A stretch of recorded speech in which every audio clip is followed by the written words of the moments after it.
Wala nang maraming paligoy-ligoy pa, diretso sa punto na. Maiksi lang ang komentaryo, pero diretso sa punto. Maraming kuro-kuro, may tiwali, may totoo.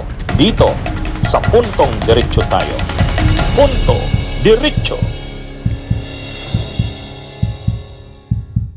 Yung tungkol sa mga sinasabi ni Duterte. 'Di ba nung opening statement, yung unang araw, sabi ni Kaufman, Duterte's word is his word. Hindi daw tulad ni Marcos na hindi daw sumusunod sa sinasabi niya. Your Honours, Rodrigo Duterte was and will always remain a unique phenomenon. His style of statesmanship was novel and unpalatable to many.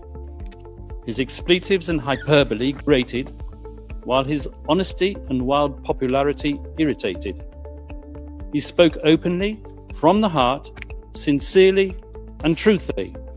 And what a contrast between him and his successor in the Malacanang. For President Rudy, his word was his word and the people knew it. For President Bongbong, his word is for the wind and the people will not forget it. O, di ba? Ganun yung sinabi ni Kaufman nung unang araw opening statement. Si Duterte daw, kung anong sinabi niya, ginagawa niya. Duterte's word is his word. Pero si Marcos, si PBBM, pumirma doon sa sulatan na hindi siya magko-cooperate sa ICC, pero hindi niya naman sinunod. Hindi daw totoo si Marcos sa kanyang sinasabi. Si Duterte naman, totoo. Ngayon ang problema, nung present yung mga speeches ni Duterte, yung mga sinabi ni Duterte, public statements niya, public speeches niya, lahat yon nagwa-warning si Duterte, kill, kill, kill. Patayin nyo to, patayin nyo. Akong bahala sa inyo. Nang present na yung mga ganong videos, mga speeches ni Duterte, ang sabi naman ni Kaufman, hindi naman lahat ng sinasabi ni Duterte dapat paniwalaan. It is not a legitimate argument because it implies that one cannot rely on anything coming out of Mr. Duterte's mouth. And that does not help the case for the prosecution at all.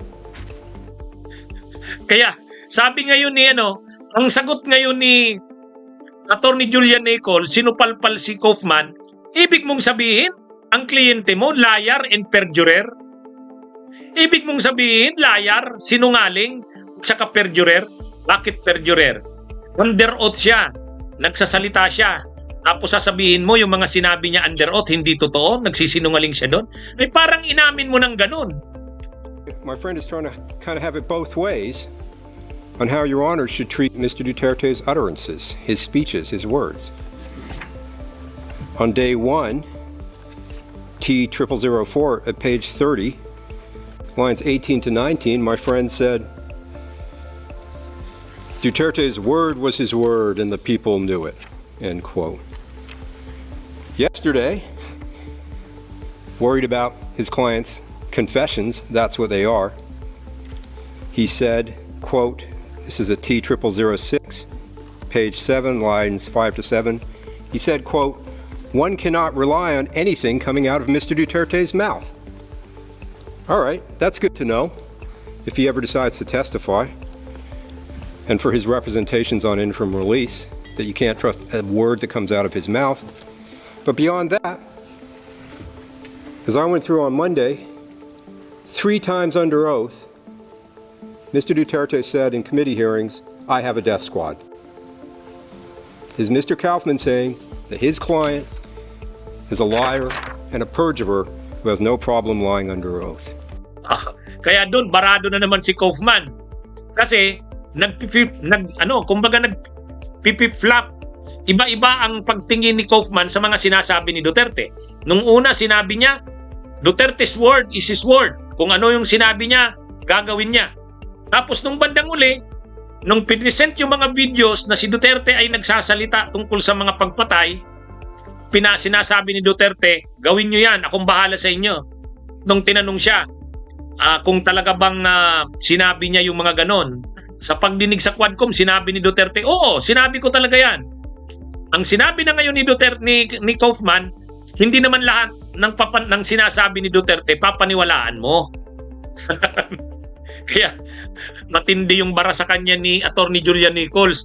Ibig mong sabihin, yung kliyente mo liar at perjurer. Oo nga naman, nung unang araw, sabi ni Kaufman, Duterte's word was his word and people knew it. Pero nung pangatlong araw na, one cannot rely on anything coming out of Mr. Duterte's mouth. Ganun yung pagkakasabi ni Kaufman. Gustong pabulaanan ni Kaufman yung mga present na mga video. Ibig sabihin, hindi lahat ng sinasabi ni Duterte ay dapat paniwalaan. So, simple lang ang bara sa kanya ni Attorney Julian Nichols. Ang ibig mo palang sabihin, ang kliyente mo ay liar at perjurer.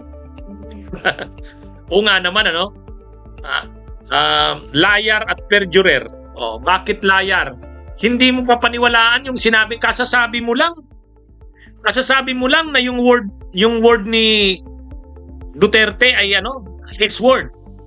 Oh, tapos ngayon sasabihin mo naman hindi lahat ng sasabihin ni Duterte papaniwalaan. Kaya mga kabunyog, mga kababayan, matindi rin ang mga nito ni Attorney Julian Nichols. Talagang dinidirekta si Kaufman parang kung sa bawat sabihin ni Kaufman na nadudurog nito ni Attorney Julian Nichols. Kaya lang, napaka-relax niya. Kung titingnan nyo, yung nagsasalita itong si Attorney Julian Nichols, relax na relax. Hindi siya yung hindi nagtataas ng boses.